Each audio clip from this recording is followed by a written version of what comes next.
feel like this is blasphemy talking about this without having Joanna online. But oh, hey, Candace said the president called her. Who am I to say? Let's listen. Anyways, this phone call is coming from Florida. I pick up the phone, and lo and behold, so here's what happened. I'm negotiating this thing. I'm negotiating Ukraine and Russia, and you wouldn't believe how many parts are part. It is President Donald J. Trump. So she has the accordion hands. I just want to get into it. So basically, guys, welcome to the content. If you're just joining us, Candace Owens has this new thing out, and it's kind of been storming the airwaves that President Trump called her in reference to Macron. So that's really and true what's going on here. She's raving this out, and she says, hey, she's being aggressed essentially, and being told not to talk about Macron's wife right now, Bridget, in the meantime while they're having negotiations. He's calling me, and in true President Trump fashion, he jumps right into the narrative. We're not, hey, how you doing? He just jumps right into the narrative. And the topic of conversation, no matter which way you want to slice it, it's about Macron's wife's penis. I mean, there's no other way to say it, right? Okay, so if y'all haven't known, and if y'all go on her content and watch Candace Owens, she's always been talking about this whole idea of Macron's wife possibly, not being a woman, which, hey, it is what it is. People choose what they want to choose. But that's exactly has been her angle. And she's been kind of talking about this. But apparently Macron doesn't like this. And so he, I don't know, told President Trump something. And so does the accordion hands and the whole impersonation by Candace Owens, who says that, hey, he called her to let her know, hey, can you kind of cool down with the talking about this online? You know what I mean? Because I guess they don't want it to get out into the algorithm. But this must be pretty serious. I mean, and if Candace Owens is able to do this, I don't know yet, if I actually believe it that it's actually occurring. But hey, if she says it has happened, who am I? I wasn't there. I'm just giving it an impression based on what I can think of, just the same like yourself. And so he just jumps right into the narrative. He's like, I'm negotiating. You wouldn't believe how many pieces this person wants this person, if this person wants this, and you have no idea how much is involved when you're trying to get one of these deals done, Anyways, I have Macron. I like Macron. We're speaking at the White House, and I'm walking him to his car. And, he says to me, Mr. President, can I speak to you for a second? I say, of course you can speak to me about anything. What's going on? And he tells me that there's Secret Service all around them. There's SUVs. And then continues his narrative, and he tells me that Emmanuel Macron is requesting to his face that I stop speaking about his wife. And one of the things Trump said is he tells me, she's old and this is really, really impacting her. All right. So you want, I don't know if I'm going to make it to this because the whole impression is killing me as of right now. What I know of Candace Owens is that in recent times, she's been trying to kind of get back, inside of the spotlight as much as possible. Because of course, hey, you know her history, with black people, the history that she has pretty much had with Black America. And so she's been trying to get back into there, but then when she goes over to, black people and they don't like what she's got going on, she kind of peers back over to MAGA world. But nonetheless, hey, she does make arguments at different times, and I don't disagree with everything that she says. I disagree with some things that she says, but in this one, I can't even debate literally if she's right or she's wrong. It just feels kind of weird that the president called her about this particular thing. That this would have been such a big thing, and that she's, I guess, blown up this much. But who to tell what happens behind closed doors? I mean, you just never know when it comes to these political things. You never know the calls. I guess you might actually get, who knows? I may even get a call right now that I'm talking on all of this. And then he said, I saw her, Candace, I saw her up close, and she looks like a woman to me. She looks like a woman to me. I had dinner with her at the top of the Eiffel Tower. And I said to him, respectfully, Mr. President, it's not my fault that he married someone with a penis. All right. So, wow. Yeah. Okay. So this has been taking place. I don't know if she's kind of priming the pump at this point. So she has to put this out.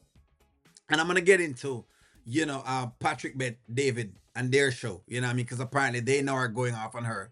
But again, that's why it feels so kind of weird to me. I don't know if it's a talking point, for MAGA world. I don't know if that's kind of what they're kind of using this for, or if it's kind of like something actually real. But nonetheless, That's exactly what's going on. That that's what's taking place. You can tell that, I don't know. Candice finds it funny. You can tell that she actually finds it funny because she's actually laughing about it, and so that's why, I believe, but some parts of it feel a little bit weird to me. It feels a little bit weird, to be very very fair with you, and just my thing is there repercussion for that if she were to mess up any deals at all with Trump? That probably is the question. I mean, just like there are repercussions for other people who go through other things. Is there any repercussion for Candace Owens at all? I know that she had issues with the Daily Wire, but I mean, she's still here and her platform is still going. So, like, is there like anything else to it? Anyway, nonetheless, I'm gonna go over to the Patrick Bet David show, and Vinny apparently is gonna respond to what's happening, and of course, Vinny. With all due respect, and I absolutely love Candace, but you don't go talking about a private call from the president of the United States. I don't care if it's Trump. I don't care if it's Biden. I don't care if it's freaking Ronald Reagan's ghost. Okay, that's just not loose lips. It's just weak character. I don't know if I'm rocking with Vinny on this one. Vinny is making it seem as though, like, he's like the most sane person in the world, or the most morally correct person in the world. I've listened to Vinny on a couple of Piers Morgan shows, and he wasn't as, I mean, come on, he revealed things that shouldn't have been revealed either. So his corrections too, I don't know if you can take it, at face value, and have any worth at all. Maybe y'all can tell me exactly how y'all are looking at this. I don't know if this was such a private call, more than him just call her and tell her, hey, stop talking about this particular thing. I don't think it's that detrimental, but maybe Vinny thinks it does, or maybe this is just another one of his ways of saying, hey, Mr. President, see, I'm defending you. So maybe that's what this is. Again, guys, you just never know. There's so many moving parts when it comes to all of these conversations that you just never know. But so I say, If you're leaking conversations or click or whatever, like it's not, you can't trust someone who's willing to expose stuff like that. Like I don't know. It's not a good look because, like, for instance, do you think anybody's gonna ever have a conversation just with whatever it is with Candace with that information coming out? Do you honestly think? Would you trust? First of all, let me ask this question: do you believe that phone call happened? I think she said Rob. What was the exact date? She said sometime in February. So you're talking about 30 days after inauguration, January 20th. I think she says the phone call happened third week of February. The question is, do you believe the call happened? Yes. Okay. Yeah. Two. So you believe the phone call happened that President Trump called? My opinion, yes. Okay. all right. So Vinny thinks the call happened. Obviously, I mean, Patrick is a bit, what you call it now. When you watch the entire interview, and if you go on Patrick David's show, you'll see how he was kind of looking at it. Obviously, they're kind of skeptical. Did the call really happen, or is this just like another publicity stunt? Because they do this all the time. The funny thing is that they actually do this. There's a lot of stunts that goes into this where people will, they'll do things for clicks and views, and likes. They'll actually do that. I don't know if my only thing with all of this is this. Okay, it's not even the whole idea of what Macron's wife has going on, because hey, that's his duty in his bedroom. He can decide exactly, how he wants to work at that. And I don't know either. I mean, I was trying to research online to see if I could find anything about Macron's wife not being born, a woman, and I couldn't find it. So I don't know. It would be tough for me to go out on a limb and say, okay, I have verifiable data. I don't. But Vinny making it seem as though like he's this just and humble, guy who has never really had like any, I mean, any run-ins with anyone at all, and he has never made outrageous and erotic claims.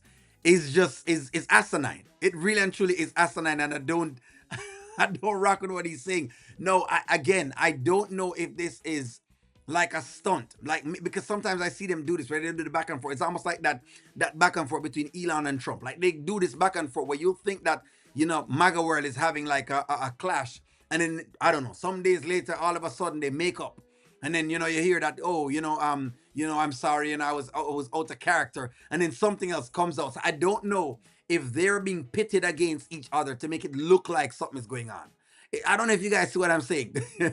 This administration has been like that, where you can't even tell. I kind of, at this point, I'll tag it as the art of deception. It's just the art of, deceiving whatever the narrative should be. or whatever it is. So I don't know if this is actually true, but I just, as I said, I know Candace had tried, to get back over into the black community. I know that didn't work. Most black people, didn't like what she had going on, and so is this her peering back over to MAGA world? I know she has been like throwing shots and doing whatever else it is and trying to toe a fine line. Is that what it is? Is Vinny talking about weak character? I mean, if y'all have listened, you know what? Don't worry about me. I don't want to taint whatever you guys have or any opinions you have of Vinny Adal or Patrick Bet-David show.